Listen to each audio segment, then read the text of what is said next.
오늘 오전에 하나님 말씀은 욥기 23장 1절부터 12절까지입니다.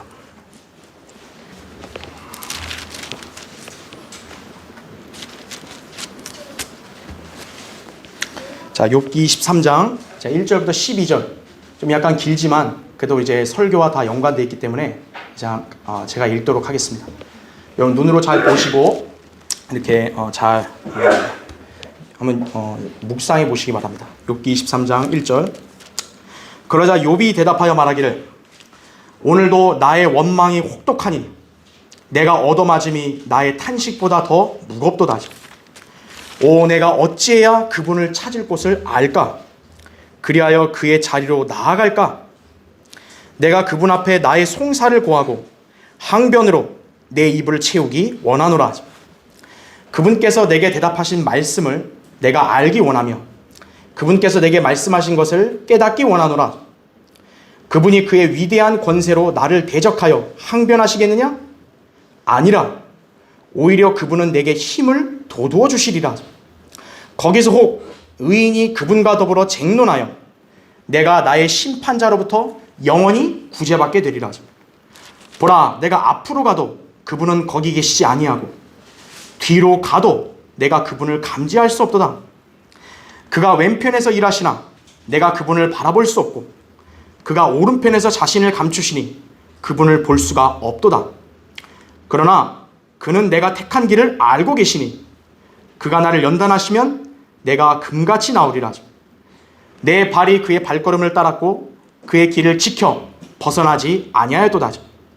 내가 그의 입술의 명령에서 돌아서지 아니하였고 내가 그의 입의 말씀들을 내게 필요한 음식보다 더 귀히 여겼도다. 이렇게 말씀하죠.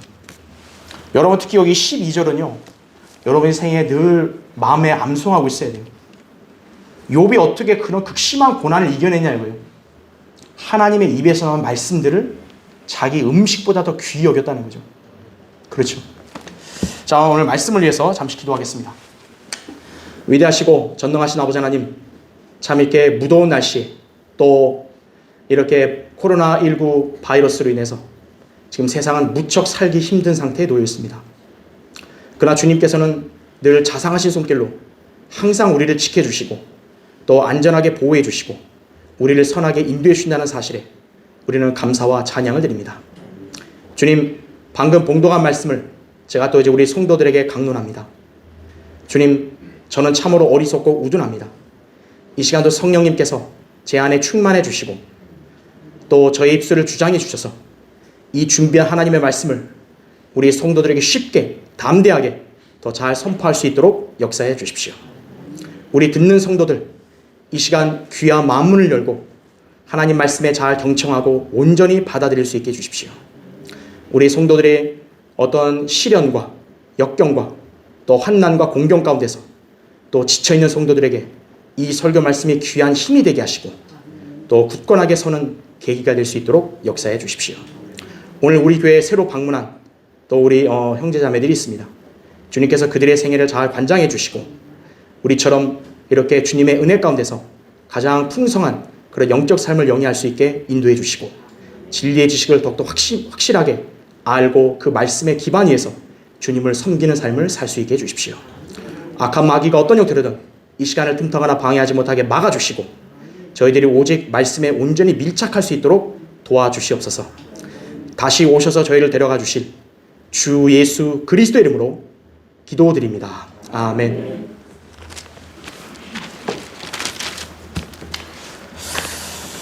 하나님은 왜 침묵하시는가? 이런 제목으로 오늘 말씀을 전하도록 하겠습니다. 하나님의 침묵, 우리 인생에 있어 매우 중요한 문제이고 또 성경에서 많이 논란이 되고 있는 문제들 중에 하나입니다. 인류가 갖는 근본적인 의문, 어째서 의로운 사람들이 고통을 당하는가 하는 점이에요. 만일 하나님이 계신다면 왜 세상에 일어나는 이런 부당한 일들을 처리하지 않느냐는 것입니다. 나쁜 사람들은 오히려 떵떵거리고 잘 사는 반면 선량한 사람들 중에는 오히려 불행하거나 고통스럽게 사는 자들이 있는 이유, 이거를 우리 인간들은 잘 이해하지 못하는 것이죠. 심지어 하나님이 왜 죄가 세상에 들어오게 하셨냐는 식으로 그분께 대한 반감과 의문을 제기하는 사람도 있어요. 제가 예전에 그 강릉이 시내에서 복음을 전할 때요, 이런 사람을 만난 적이 있어요. 그 당시에 제가 복음을 전했더니요, 그는 갑자기 열변을 토하면서 하나님이 계시면 왜 이렇게 세상이 불공정하고 악인들이 저렇게 판을 치냐는 거죠. 그래서 처음에는 친절하게 성경의 진리를 근거로 설명해 주었지만 그는 전혀 들으려고도 하지 않았어요. 저 세상에 악한 인간들 보라고. 아니, 하나님이 살아계시면 왜 저런 인간들을 놔두냐고. 제가 웃으면서 잠깐 얘기했어요. 그럼 본인은 완벽하십니까? 말을 못하는 거예요. 본인은 완벽하니까 이렇게 잘 그냥 있는 거고, 악한 사람들은 다 죽어야 된다. 그럼 본인은 악한 사람 아닌가요? 그는 겉으로 내색하진 않았지만 자신을 꽤 의롭고 도덕적인 사람으로 여기고 있었던 것입니다. 그 사람과의 대화는요, 무익해요. 결국 그냥 보내버렸고요. 가끔 어쩌다 한번 마주쳐도요, 그냥 내색하지 않고 그냥 저는 다른 사람한테만 전했던 것이에요. 자, 왜 하나님께서는 전쟁과 기아, 홍수, 가뭄, 재앙, 이걸로 죽거나 다치는 사람들을 방치하시는 것인가요? 어째서 성실하고 다정한 사람들 중에는 불치병 환자가 발생하고 불의한 사고로 왜 목숨을 잃는 것인가 이거죠. 거듭나지 않은 죄인들은 결코 이 문제에 대한 답을 얻을 수 없습니다. 철학, 과학, 의학, 교육, 백날 파고들어도 이 문제의 근원을 결코 알 수 없어요. 단지 어떤 사건, 현상만을 제시할 뿐이죠. 그 근원은 모르는 거예요. 세상 정부, 공공기관, 기업, 언론, 이 문제를 알 수 있습니까? 그들은 결코 알지 못함에도 불구하고 인간들에게 단지 거짓 희망, 헛된 환상만을 제시할 뿐입니다. 자, 하나님께서 침묵하신다고 해서요, 그분이 안 계신다고 생각하는 것은 실상 어리석은 발상입니다. 이것은 마치 태양을 보지 못했다고 해서 태양의 존재를 부정하는 것과 같습니다. 공기가 안 보인다 해서 여러분 공기가 없다고 생각하세요? 이처럼 인간 사회에서 우리가 알지 못하는 일들이 벌어진다고 하여 하나님의 존재와 또 그분의 역사하심을 믿지 않는 것은 잘못된 것입니다. 우리 이성으로요, 하나님을 다 간파할 수 있으면요, 그 하나님은 우리랑 똑같은 존재밖에 안 되는 거 아니겠어요? 그렇지 않아요? 이사야 55장 8절 9절에 주가 말하노라, 내 생각은 너희 생각과 다르며 내 길은 너희 길과 다르니 하늘들이 땅보다 높음같이 내 길이 너희 길보다 높으며 내 생각이 너희 생각보다 높음이라, 이렇게 말씀하십니다. 그리스도인은 하나님이 살아계신다는 점을 충분히 알고 믿을 수 있습니다. 이는 그분께서 기록하신 이 하나님의 말씀으로 우리가 알 수 있기 때문입니다. 인간들은 하나님을 알려고 하면 얼마든지 그분의 말씀을 보고 상고하면 깨달을 수 있지만 정작 인간들의 악한 본성은 자기들의 지식 가운데 하나님 두기를 싫어한다는 것이에요. 로마서 1장 28절에 나오죠. 하나님이 너무 어려워서 모릅니다가 아니에요. 알 수 있는데 고의로 거부하는 거예요. 하나님이 왜 침묵하시는지 답답하고 또 의아하고 궁금해서 견딜 수가 없는 것입니까? 그렇다면 하나님께 대해서 불평을 갖고 불신을 갖지 말고 성경을 보십시오. 그럼 하나님의 침묵에 대한 답을 얻을 수 있을 것입니다. 오늘 본문, 하나님의 침묵에 대한 인간의 답답함을 욥이 대변해주고 있습니다.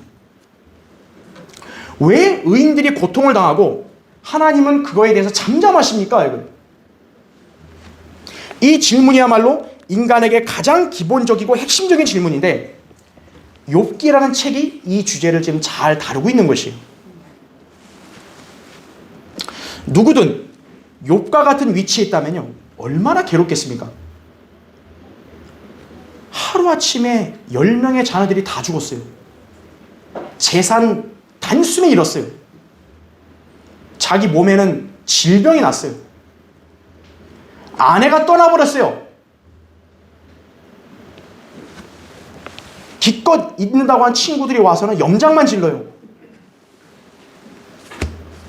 그런데 욥의 입장에서는 이 원인을 알고 싶지 않았겠어요? 그렇죠? 근데 하나님으로부터는 어떤 말씀도 안 와요. 그렇다 해서 하나님께서 우리 인간들에게 비난을 받으실 분이겠습니까? 결코 그렇지 않죠. 자, 그렇게 정직하고 의롭다고 하는 욥도요, 하나님의 위대하심 앞에서 항복하고 자신의 연약함과 잘못을 철저하게 회개했습니다. 욥기 42장 6절에 나와요.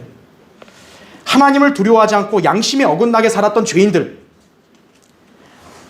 그거를 마치 하나님의 침묵을 핑계로 삼아 자기 불신을 정당화했던 사람들, 하나님 앞에서 변명할 것이 없다는 것을 알아야 합니다. 하나님의 처사는 절대적으로 옳습니다. 신명기 32장 4절에 그분은 반석이시며 그분의 역사는 완벽하나니 이는 그분의 모든 길이 공의심이라. 그분은 진실하시고 악이 없으신 하나님이시며 의로우시고 정직하시도다, 이렇게 말씀하세요. 그러므로 인간 사회에서 발생하는 이런 모순들, 자신에게 부당하다고 생각되는 사고, 재앙, 환난 등에 하나님이 침묵하신다고 해서 그분이 무능하시거나 또는 인간들에게 무관심한 분이 아니십니다. 어떤 일들에 대해서는 인간 자신에게 원인이 있든지요, 아니면 하나님께서 무엇인가 원하시는 뜻이 있기 때문에 그런 일들이 벌어지기도 하는 거예요. 그건 각자 케이스 바이 케이스대로 다른 거예요. 자, 그럼 오늘 말씀을 통해서 그럼 우리는 성경적 근거에 의해서 이 하나님의 침묵을 이해하고 오히려 그분을 부정하거나 또는 낙담하는 게 아니라 그분의 존재하심, 역사하심을 더욱더 신뢰하는 계기가 되어야 할 것입니다. 오늘 설교의 주제는 하나님의 침묵에 대한 욥의 탄식이에요. 우리는 감히 욥과 비교할 수 없겠지만 여러분이 지금 욥의 상황에 한번 처했다고 몰두해 보세요. 이런 탄식이 나왔을 때 어떤 상태를 가져야 되고 우리가 어떤 고백을 해야 될지 오늘 말씀으로 한번 상고해 보겠습니다. 첫 번째요, 오 내가 어찌해야 그분을 찾을 곳을 알까, 이거예요. 여러분 거기 오늘 본문 3절을 보십시오. 23장 3절에 오 내가 어찌해야 그분을 찾을 곳을 알까, 그리하여 그의 자리로 나아갈까, 내가 그분 앞에 나의 송사를 고하고 항변으로 내 입을 채우기를 원하노라, 이렇게 말씀하죠. 욥은 하나님이 내리시는 형벌에 대한 이유를 찾으려고 애썼던 대표적 인물입니다. 그러나 그런 아무런 해답도 얻지 못합니다. 겉으로 볼 때는 실로 그는 부당하게 고난을 당했습니다. 이처럼 주님을 잘 믿는다고 생각하는 성도들 중에서도 부당하게 고난이나 시련을 당한다고 느끼는 때가 있습니다. 오히려 불신자들은요, 인생에 어떤 난관, 고통 없이 아주 평탄하게 잘 가는 것처럼 보이고 성도들은 되려 억울하고 불공정한 처사를 당한다고 느껴질 때가 많다고요. 그래서 많은 성도들이 이에 대해서 낙담한다든지요, 때로는 믿음에 대해서도 회의적인 반응을 보이기도 하는 것이. 그러나 그거는 짧은 자기 안목에서 나온 판단에 불과한 거예요. 그건. 하나님께서 왜 침묵하시는가? 이 점에 대해 성경을 모르는 인간들은 나름대로 부정적인 견해들을 말합니다. 제가 몇 가지 이 하나님을 믿지 않는 사람들이 내놓는 의견들을 한번 예를 들 테니까요, 한번 이렇게 많이 들어봤는지 한번 생각해 보세요. 먼저 이 사람들은 하나님이 무관심하다고 말해요. 인간들의 삶에 대해서 그다지 관심 있게 보지 않으시고 마치 방관하시는 것처럼 보인다고 여기는 것입니다. 그러나 하나님의 침묵은 결코 인간들을 향한 무관심이 아닙니다. 하나님이 그 사람한테만 침묵했을까요? 하나님께서는 자기의 하나뿐인 아들이 십자가 위에서 나의 하나님 어찌하여 나를 버리셨나이까? 마태복음 27장 46절에 소리 지르셨을 때도 하나님은 침묵하신 거예요. 이것은 하나님이 아들에 대해서 무관심한 것이 아니라 자신의 진노를 그 아들 위에 부으심으로써 모든 죄인들을 구원하시려는 뜻이 있었던 것입니다. 이사야 53장 5절에도 그러나 그는 우리의 허물로 인하여 상처를 입었고 그는 우리의 죄악으로 인하여 상하였도다. 또 10절에도 그를 상하게 하는 것이 주를 기쁘시게 하였기에 이거예요. 여러분 이게 좀 소름 돋지 않으세요? 하나뿐인 아들을 상하게 하는 게 오히려 기쁘대요. 왜 그러냐 했더니 주께서 그를 고난해 주셨도다. 그렇게 해야 많은 사람들을 구원에 이르게 할 수 있기 때문이에요. 하나님의 침묵은 분명한 목적이 있는 것입니다. 자, 또 다른 사람들은 이렇게 얘기해요. 하나님은 인간들을 주목하지 않으신다고 말해요. 그래서 사람들은 하나님이 주목해서 보시지 않기 때문에 침묵하는 것이라고 말합니다. 물론 잘못된 말이에요. 잠언 15장 3절에는 주의 눈은 어느 곳에서나 악한 자와 선한 자를 살피시느니라 이렇게 말씀하고 있어요. 잠언 15장 3절에 하나님의 눈이요 우리 인간처럼 이렇게 좁아가지고 어디를 못 보는 게 아니에요. 악한 자 선한 자 다 살피신다 이거예요.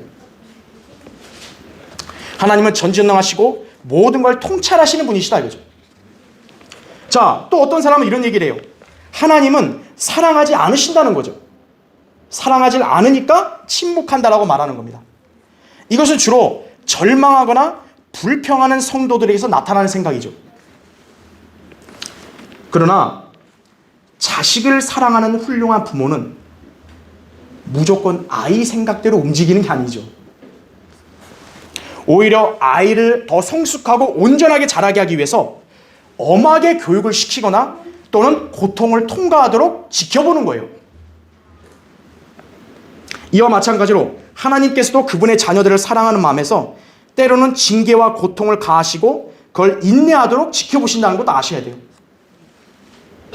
히브리서 12장 5절 6절에 또 마치 자녀들에게 했던 것과 같이 너희에게 권면하신 말씀을 잊었으니 곧 내 아들아 주의 징계를 경시하지 말고 책망을 받을 때 낙심하지 말라. 주께서 그의 사랑하시는 자를 징계하시고 그가 받으시는 아들마다 매질하시느니라. 자, 주님이 무관심하고 사랑이 없는 분일까요? 우리 성도들은 말할 것도 없고요. 저 구원받지 않은 죄인들을 사랑하셨기 때문에 하나님에게서는 전부인 아들을 주신 거예요. 요한복음 3장 16절에 나오잖아요. 따라서 그분의 침묵이 곧 사랑과 관심이 없는 것으로 오해하면 안 됩니다. 또 마지막으로 어떤 사람은 이렇게 얘기해요. 하나님은 우리 삶에 관여하기를 원치 않으신다고 말해요. 이런 사람들이 대표적으로 이제 이신론자들인데요. 하나님이 선하시고 만물을 창조하신 건 믿는데 하나님께서 인간 삶을 세세하게 관장하시는 것은 믿지 않는 사람들이에요. 그러나 하나님께서는 태초부터 일어날 일을 미리 아시고 그분의 계획 가운데서 수행하셨습니다.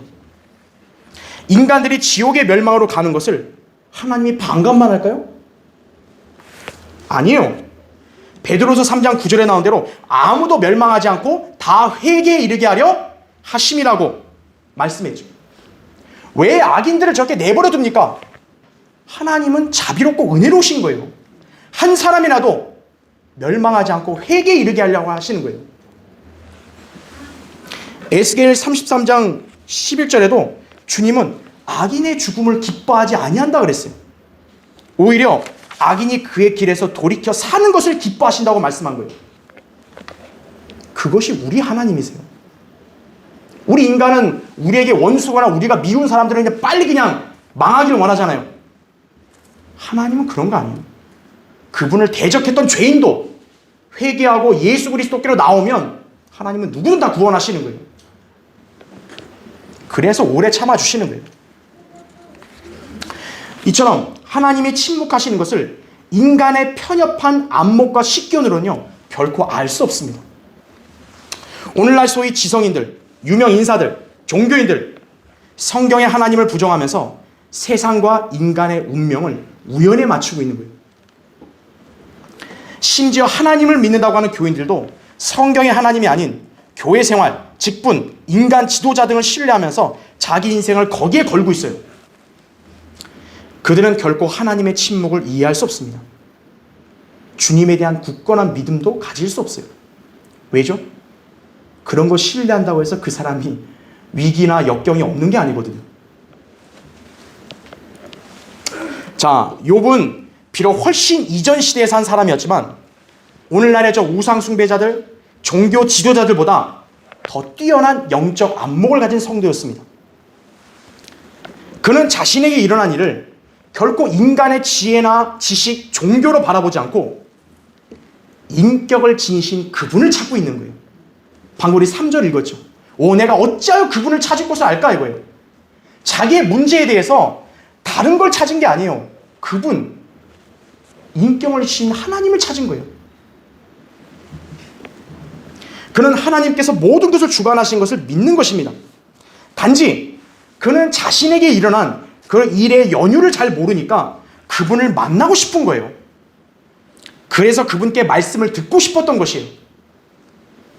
그래야 그분께서 자신에게 힘을 돋워주실 것을 믿는 것이에요. 아까 우리 읽었던 그대로예요. 욥이.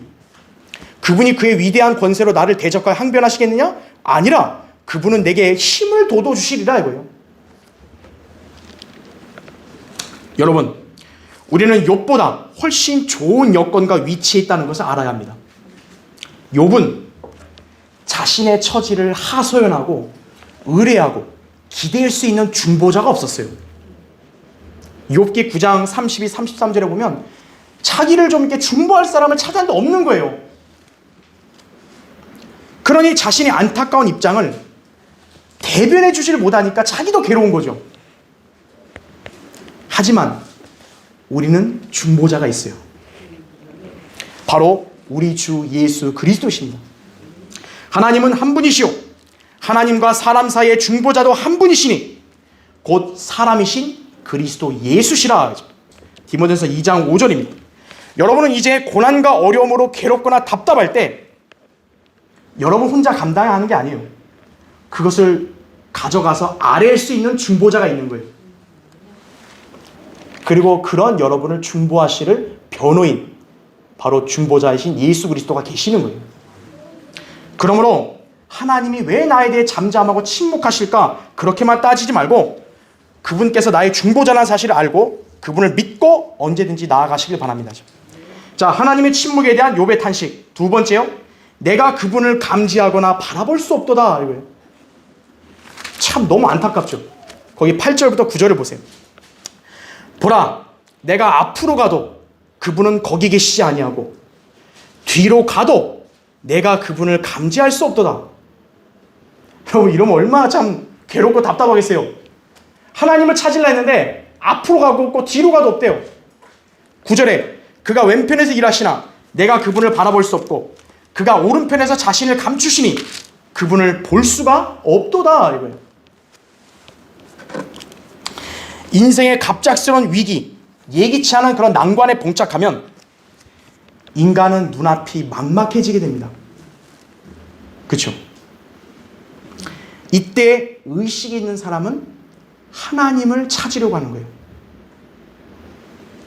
그런데 막상 하나님이 보이지 않거나 자신을 도와주지 않는 것처럼 그렇게 잠잠하다고 여겨질 때가 많다고요. 그럴 때는 정말이죠, 하나님에 대한 믿음이 약해지고 때로는 쓰러지려고 할 때도 있다고요. 그렇지만 하나님께서는 인간의 생각과 관점대로 일하는 분이 아니십니다.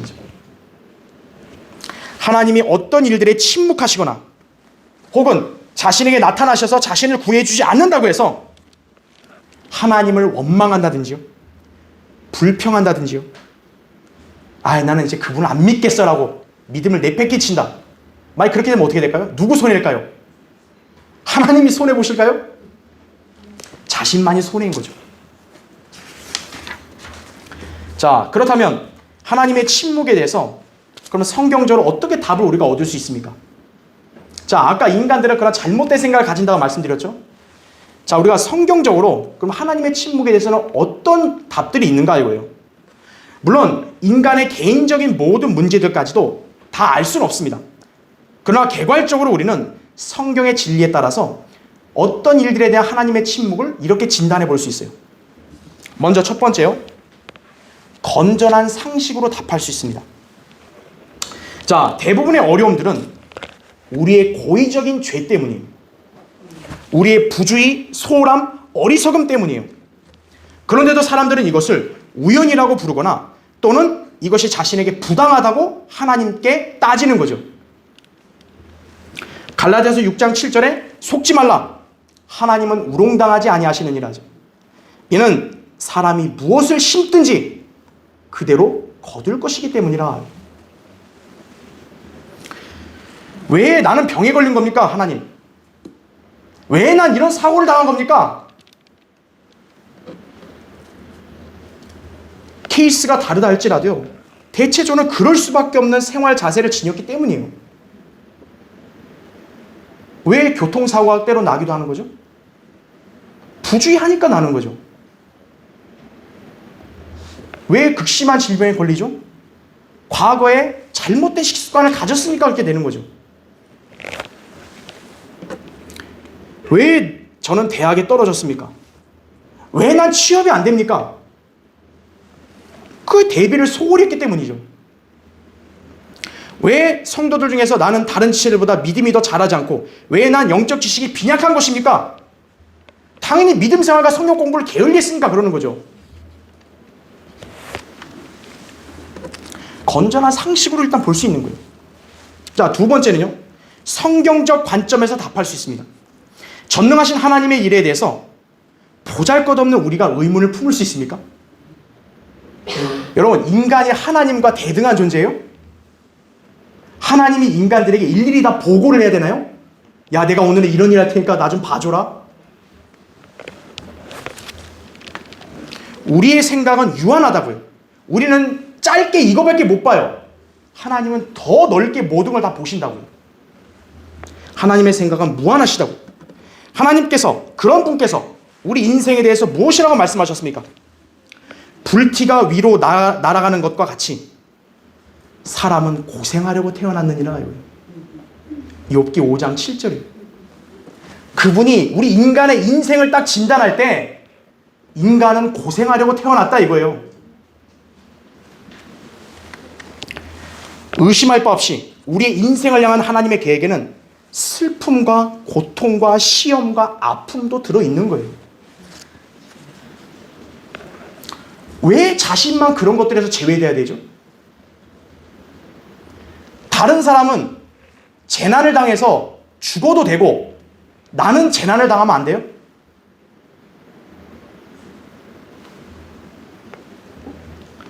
죄 없는 하나님께서, 예수 그리스도께서 인간의 몸을 입고 이 땅에 내려오셨는데요.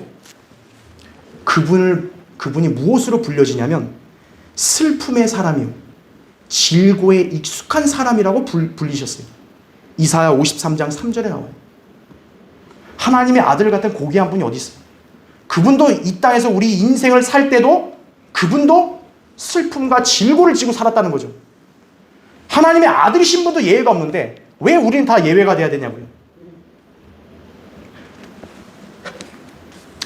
어떤 여인이 고대 유명한 철학자에게 와서요, 자기 문제를 다 털어놓은 다음에 좀 나 해결 방안 좀 알려주십시오 그런 거예요. 그때 그 철학자가 이렇게 말합니다. 이 동네에 한 바퀴 다 돌고 도시 전체를 한 바퀴 다 돌고 난 다음에 아무런 문제가 없는 사람을 만나거든 나에게 다시 오시오. 내가 해답을 알려드리겠나이다. 그런 거예요. 쉽게 말하면 여러분 시내, 강릉 다 한 바퀴 다 살아서 모든 사람 만나고 와서 문제가 하나도 없는 사람 있으면 데려오라는 거예요. 그래서 이 여인은요, 그 동네를 다 돌기도 전에요, 갑자기 돌아와서 이렇게 말했다고 그래요. 아, 저 저에게는 아무런 문제가 없습니다. 그렇죠. 자기가 볼 때는 이게 최고, 와, 이런 문제는 어느 누구도 못 견딘다 그랬는데 어떤 거예요? 돌아와 보니까 아이고 나는 별게 아니구나 이거죠. 이 여인은 어떤 인간이든 문제가 있는 것을 알았던 것이에요. 그렇죠. 자, 그 다음에 세 번째는요. 인간의 자유의지는 일련의 행동을 수반하는데 인간은 그가 행사한 자유에 대한 도덕적 책임을 져야 된다는 거예요. 인간이 잘못이나 죄를 저질러 놓고 그것에 대한 책임을 하나님이 지게 하는 건 난센스예요. 하나님께서 금지하신 말씀들을 무시해 놓고 자신이 저지른 일에 대한 결과가 끔찍하니까 하나님에게 책임을 전가하는 게 인간의 본성이에요. 하나님 이렇게 하지 말라고 했는데 자기가 고집을 부려가지고 하는 거예요. 그러다가 본인이 고꾸라지면 어떻게 돼요? 아, 하나님은 왜 날 안 사랑하시지? 하나님은 왜 날 안 돌보시지?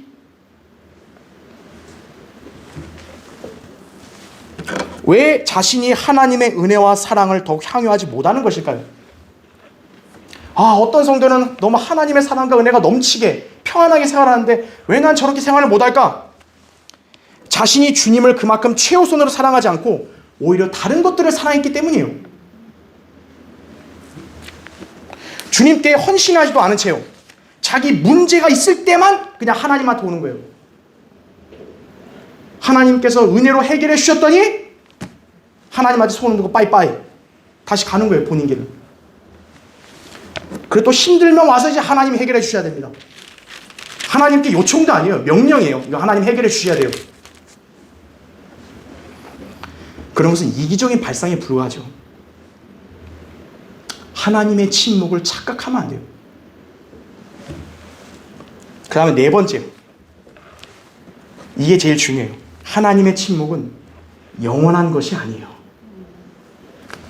그분께서는 머지않아 인간의 행적을 낱낱이 세실 것입니다. 뻔뻔한 자들이 거짓말하면서 사람을 속여먹고 이렇게 하는데 하나님이 침묵했다 해서 영원히 가는 게 아니에요. 하나님, 모든 인간들은 다 하나님을 만나게 돼 있어요. 그때 다 해명해야 되는 거예요. 전부 설명해야 되는 거예요. 히브리서 4장 13절에 나오죠. 왜 하나님이 악한 일들에 대해 잠잠하고 오히려 의인들만 억울하게 당하느냐고 답답하거나 항변할 필요 없습니다. 그분께서는 곧 무언가를 하실 것이고 그거에 대한 걸 다 알게 하실 거예요. 인간은 하도 참을성이 없으니까 뭐 그냥 알고 싶다 막 그러잖아요. 하나님께서 인간에 따라 움직이는 게 아니라는 거죠. 다 여러분이 나중에 알게 되는 거예요. 백보자 심판 때 가면 이제 악인들의 결말을 알게 되는 거예요. 우리는 흔히 어떻게 얘기합니까? 끝이 좋아야 한다고 말하죠. 처음에 잘 돼봐야 뭐예요? 끝이 망하면 아무 소용 없잖아요. 끝의 순간에 왔을 때 과연 누가 진정한 승리자냐 이거예요. 하나님 없이 번성한 악인들? 그 악인들의 끝은 어떨까요? 시편 73편 18절 19절 이렇게 나와요. 확실히 주께서는 그들을 미끄러운 곳에 두셨으며 주께서 그들을 파멸에 던지셨나이다. 어찌 그들이 순식간에 황폐하게 되었나이까? 그들이 공포로 완전히 멸절되었나이다. 이거죠. 몇 달, 몇 년, 몇십 년 그거 좀 아무 일 없이 번성한 데서 그 사람 영원히 갈까요?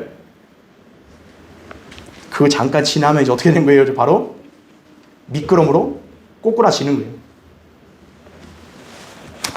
자, 사람들은 하나님의 심판을 무시하고 그분을 믿지 않지만 이미 말씀에는요, 악인들의 말로에 대해서 다음과 같이 나와 있어요. 여러분 잠깐 찾아볼게요. 그 성경 껴놓으시고 전도서 보세요. 전도서 8장 보십시오.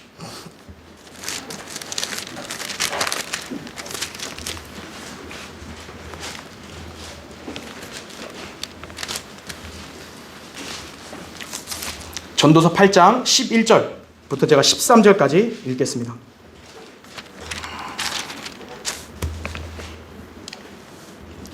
전도서 8장 11절 악한 일에 대한 징벌이 속히 집행되지 않으므로 사람들의 아들들의 마음이 그들 안에서 악을 행하기로 완전히 정해졌도다 이거죠. 여러분 생각해 보세요. 악인들이 악 조금만 저지를 때 하나님이 바로 쳐버리면 어떻게 돼요? 네. 악을 안 저지르죠. 만약에 하나님이 침묵하지 않으시면 어떻게 돼요? 이 지구상에 살아남을 수 있는 인간은 한 명도 없어요. 하나님이 조금 잘못했다 해서 바로 쳐버리면 어떻게 돼요? 우린 여기 이 땅에 없어요. 여기 누구나 다. 자, 12절 보세요. 죄인이 100번 악을 행하고 그의 날들이 길지라도 하나님을 두려워하는 자들, 곧 그분 앞에서 두려워하는 자들이 잘 될 것임을 내가 분명히 아노라. 이거예요. 솔로몬이 누굽니까? 인류 역사에서 가장 현명한 사람이에요. 그런 사람이 인생에 대해서 이렇게 결론을 내린 거예요. 자기도. 13절 보세요. 그러나 악인은 잘 되지 못할 것이며, 악인 지금 세상에 잘 되고 있잖아요. 그런데 뭐라고 얘기하죠? 성경은 악인은 잘 되지 못할 것이며 그의 날들도 길지 못하여 그림자와 같으리니 이는 그가 하나님 앞에서 두려워하지 않음이라. 이렇게 말씀하죠. 여러분은 하나님의 처사와 역사하심에 대해 눈에 확연히 보이지 않았다고 해서 낙담하거나 회의적이셨습니까? 당시 욥에게는 이러한 진리를 알려줄 수 있는 사람들도 없었고 기록된 하나님 말씀도 없었습니다. 하지만 여러분은 이미 진리의 말씀들 다 들고 있잖아요. 얼마든지 이 말씀으로 영적 분별력을 갖출 수 있지 않습니까? 우리는 하나님의 침묵에 의심이 아니라 그분을 향한 신뢰를 더 유지해야 되는 거예요. 이것이 바로 성도의 참된 믿음입니다. 자, 하나님의 침묵에 대한 욥의 탄식. 세 번째요. 내가 그의 입술의 명령에서 돌아서지 아니하였고 그랬어요.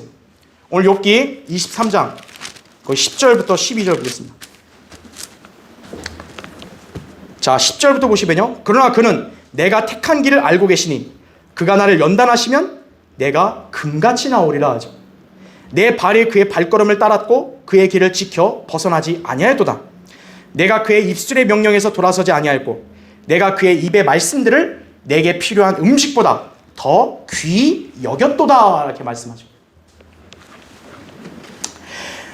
비록 욥이 자신의 처지에 대해 불평을 늘어놓았어도 그는 결코 하나님을 부인하거나 또 그분을 향한 그런 신뢰에서 벗어나지 않았습니다. 여러분이 만약 욥과 같은 입장에 처해 있다면요, 여러분 진정 믿음을 유지할 자신이 있으십니까? 사실 욥과 같은 위치에서 믿음을 지킨다는 것은 결코 장담하기 어려운 일입니다. 그래서 성경은 욥의 인내를 칭찬하는 거예요. 그래서 욥을 고난과 인내의 본으로 삼으라고 야고보서 5장 10절 11절에서 말씀하는 것이죠.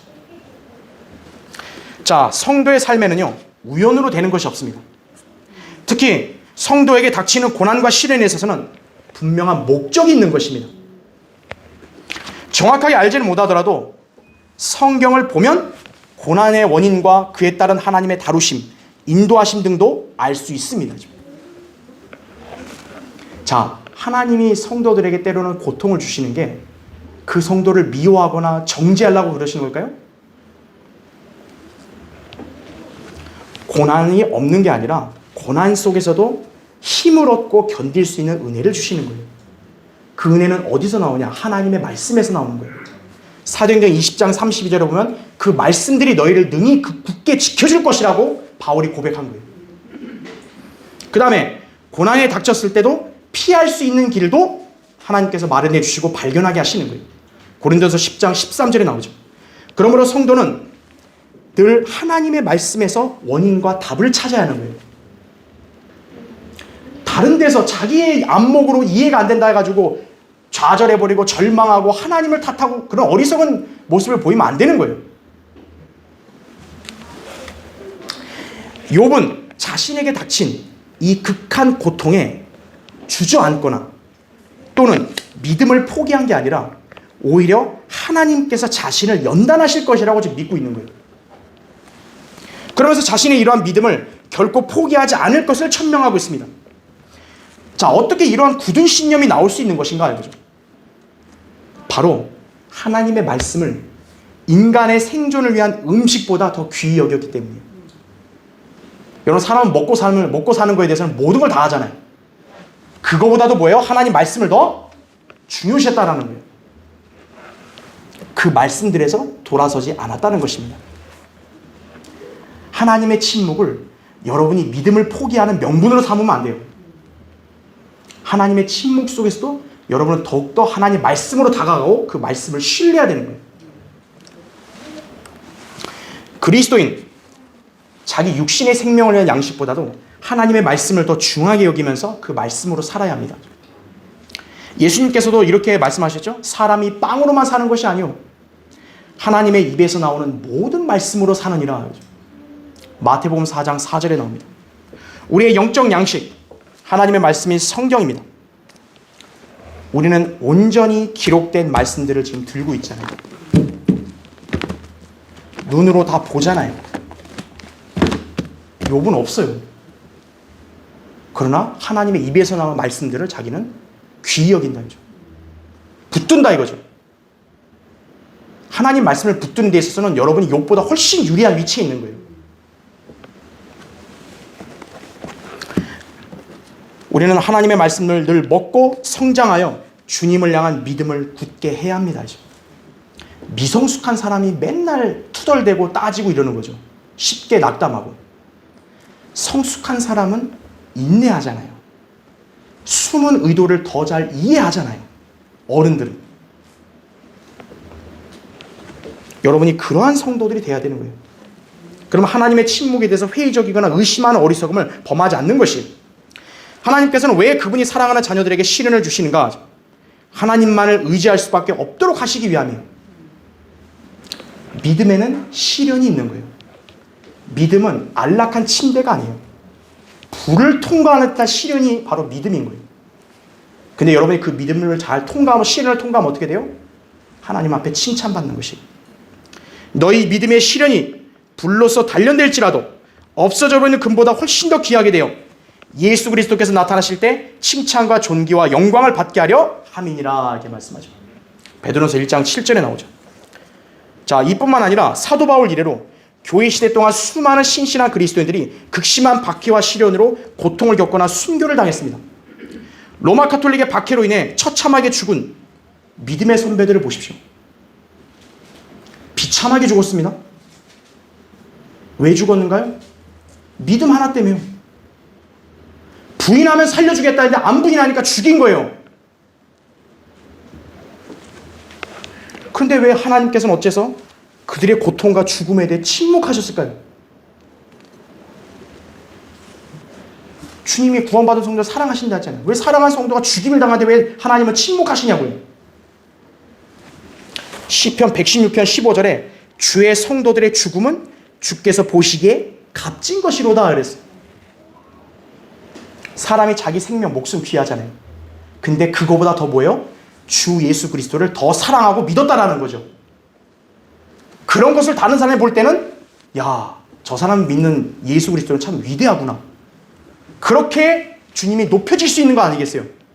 그러한 본을 제시하려고 그걸 허락하셨다는 거죠. 이것이 바로 그리스도인의 삶입니다. 주님은 이런 믿음의 시련에 대해 반드시 영광과 존귀로 보상해 주시는 것입니다. 현재 여러분이 하나님의 침묵으로 인해 고통을 당해도 하나님은 그보다 더 풍성한 은혜로 보상하시는 분이에요. 자, 만일 여러분이 일생을 고통당했고요. 그러한 삶이 불필요했고 목적 없는 일이었다고 일찍이 생각했더라면요. 여러분이 그리스도의 심판석에 섰을 때는 그런 생각이 다 바뀔 거예요. 아, 왜 나에게 하나님께서 때로 이런 가시를 줬고 왜 나에게는 이런 고난과 위기 속에서도 왜 하나님께서 나를 지켜만 보셨는가 알게 되는 거예요. 중요한 건 뭡니까? 하나님은 한 번도 악을 행한 분이 아니에요. 하나님은 한 번도 여러분에 대해서 실수하거나 여러분을 부당하게 대한 적이 없어요. 로마서 8장 28절에 우리가 알거니와 하나님을 사랑하는 자들 곧 그분의 목적에 따라 부르심을 받은 자들에게는 모든 일이 합력하여 선을 이루느니라 했어요. 주님의 목적에 따라 부르심 받은 여러분 개개인에게 각각의 일이 다르게 닥쳐도요. 종국의 하나님이 그걸 다 뭐래요? 합력해서 선으로 이루신다라는 거예요. 그래서 우리는 하나님의 처분에 모둠을 맡기고 그분의 뜻을 신뢰해야 되는 거예요. 여러분의 참을성 없음, 이거를 이제 여러분이 믿음을 통해서 그거를 딱 개선하고 인내를 갖춰야 되는 거예요. 한 위대한 설교자가 이렇게 말했어요. 하늘나라에 가면 깨닫게 되지만 땅에 있는 동안은 믿는 길밖에 없다 그랬어요. 그렇죠? 여러분이 하나님하고 단판 지을 거예요? 이거 분명히 하나님 다 알려주세요. 나 안 알려주면 안 믿을 거예요? 그럼 하나님이 야야야 이러시는 거예요? 하늘나라에 가면 다 알게 돼요. 조급해하지 마세요. 이 땅에 있을 때 여러분은 하나님의 선하심, 그분의 존재하심, 역사하심을 믿는 거예요. 여러분이 주님을 믿었다 해서 인생이 항상 핑크빛만은 아니라는 것을 알아야 합니다. 다른 사람들이 겪는 괴로움, 여러분도 당할 수 있어요. 비단 여러분의 죄 때문만이 아니라 여러분처럼 슬픔과 어려움을 당한 사람에게 위로를 주기 위해서 때로는 고통을 주는 거예요. A라는 성도가 이런 고통을 받았는데 나중에 B라는 성도가 그 고통을 받았어요. 그럼 서로 어때요? 동병상련이 되고 서로가 서로를 세워주는 거죠. 위로하는 거죠. 고린도서 1장 4절에 나옵니다. 또한 하나님께서 고난 가운데 우리에게 침묵하시는 것은 저 하늘을 더욱 절실하게 바라보게 하시는 거예요. 골로새서 3장 1, 2절에 나오죠. 사람이 절망스러운 상황에 있을 때 어떻게 합니까? 하늘을 보잖아요. 농부가 농사짓는데 비가 안 와요. 그럼 어디를 봐야 돼요? 하늘을 봐야죠. 성도의 고난은 하나님의 약속들이 참되고 하나님의 은혜가 넘친다는 거고 또 시련을 통해 그의 거룩하심의 참여자가 되게 하는 것을 배울 수 있는 거예요. 모두 하나님의 말씀을 통해 알 수 있는 거다 이거죠. 그래서 여러분이 하나님 말씀을 귀히 여기라는 거예요. 여러분의 답답한 그런 실상을 알려주는 거예요. 의심과 낙담에서 벗어나 말씀에 자신을 밀착시키고 그분의 처사와 역사하심을 온전히 신뢰하시기 바랍니다. 자, 결론을 맺겠습니다. 욥은 인간이 당할 수 있는 가장 견디기 어려운 괴로움을 당했어요. 자녀들, 재산, 건강 다 잃었고요. 아내마저 그에게 등을 돌렸어요. 친구들도 와서 외면했어요. 무엇보다 욥은 이러한 원인을 모르는 거예요. 정확한 원인을. 원인도 모른 채 그렇게 당해봐요. 얼마나 더 괴로워요.